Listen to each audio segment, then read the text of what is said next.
অযোগ্য লোকের হাতে আল্লাহ পাক কখনো ক্ষমতা দেয় না।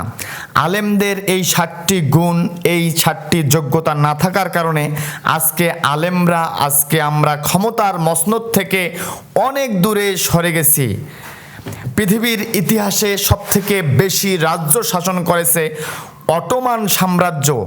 অটোমান সাম্রাজ্যের সবথেকে বড় সম্রাট ছিল সুলতান সুলেমান।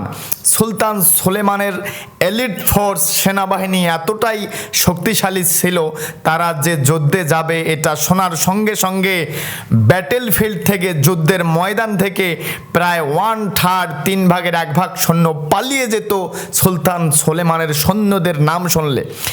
এই সুলতান সুলেমানের যে গ্র্যান্ড মসজিদ, জাতীয় মসজিদের মধ্যে যখন ইমাম নিয়োগ করা হয়, এই ইমামদের 7টা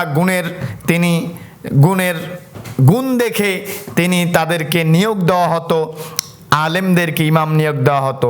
এই 7টা গুণ যদি আজও আমাদের মাঝে, ইমামদের মাঝে থাকে, তাহলে আজকেও আলেমরা যুদ্ধের ময়দানে সেনাবাহিনীর প্রধান হিসাবে একটি রাজ্য জয়, ইসলামিক স্টেট তৈরি করার জন্য ব্যাপক ভূমিকা রাখতে পারবো।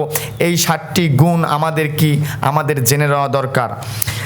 1 নাম্বার যোগ্যতা হলো তুর্কির সুলতান সুলেমানের সাম্রাজ্যের, অটোমান সাম্রাজ্যের আলেমদের 1 নাম্বার গুণ দেখা হতো, তাদেরকে 4টা ভাষা সম্পর্কে পারদর্শী থাকতে হতো।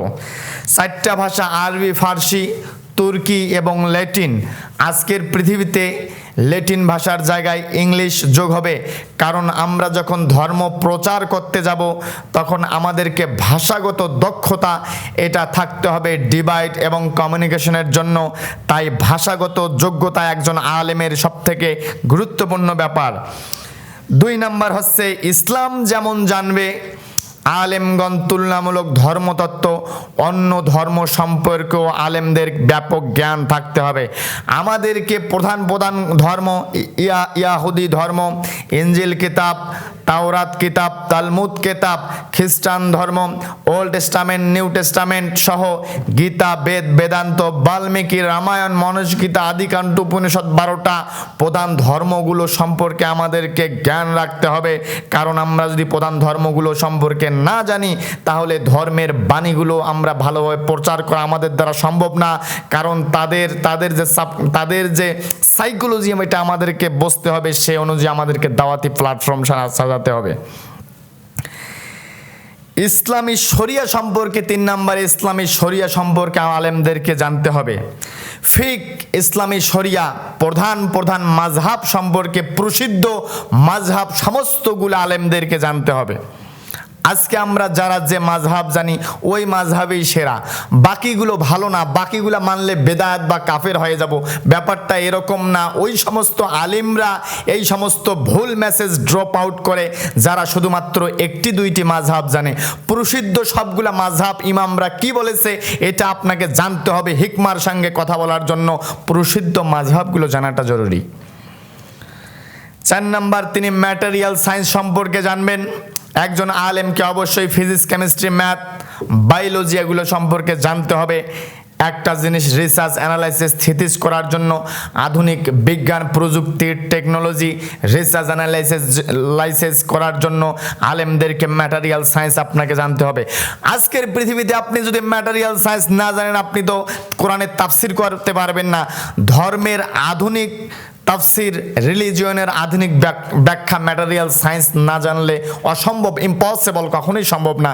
তাই আজকে আমাদেরকে ম্যাটেরিয়াল সায়েন্স সম্পর্কে যথেষ্ট পড়ালেখা করতে হবে, এক্সপার্ট হতে হবে। 5 নাম্বার, যুদ্ধবিদ্যা সম্পর্কে আলেমদেরকে এক্সপার্ট হতে হবে।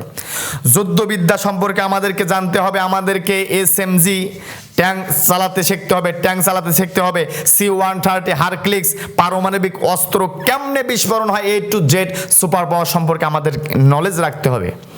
কারণ আল্লাহর নবী মুহাম্মদ সাল্লাল্লাহু আলাইহি ওয়াসাল্লাম তিনি জিহাদের ময়দানে নেতৃত্ব দিয়েছেন, সাহাবায়ে কেরামরা দিয়েছেন, বীরশ্রেষ্ঠ মুজাহিদরা দিয়েছেন। আলেমদেরকে এটা জানা অপরিহার্য, যেটা অটোমানের সুলতানরা এটা আলেমদের এই যোগ্যতা দেখত।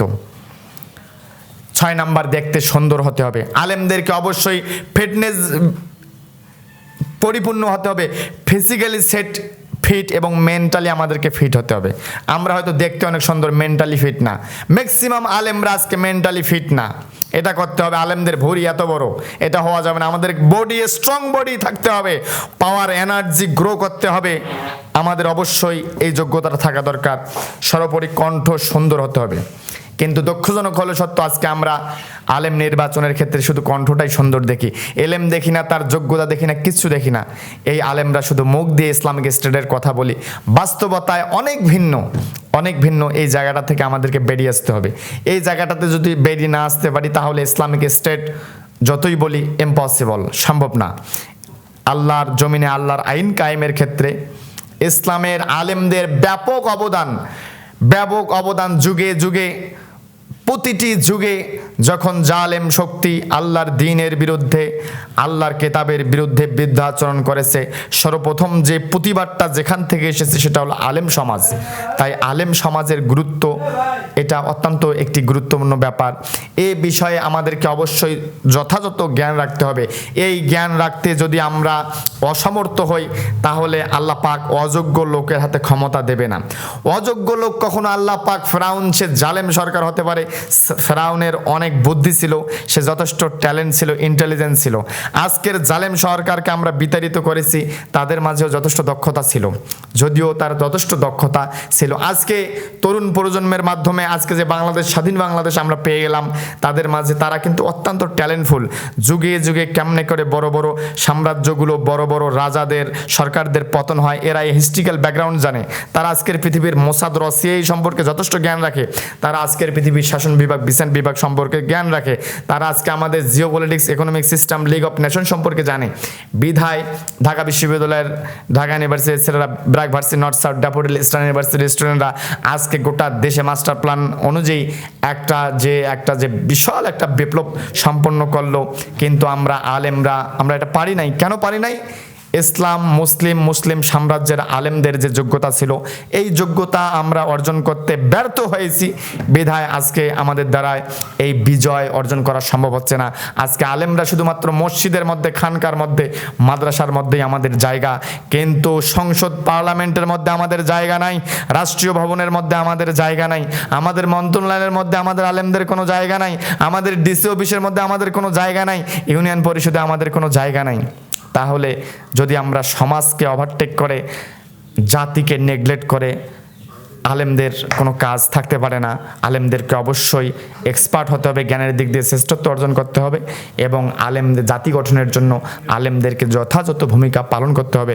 আল্লাহ যেন আমাদেরকে বোঝার তৌফিক দান করে। আমিন।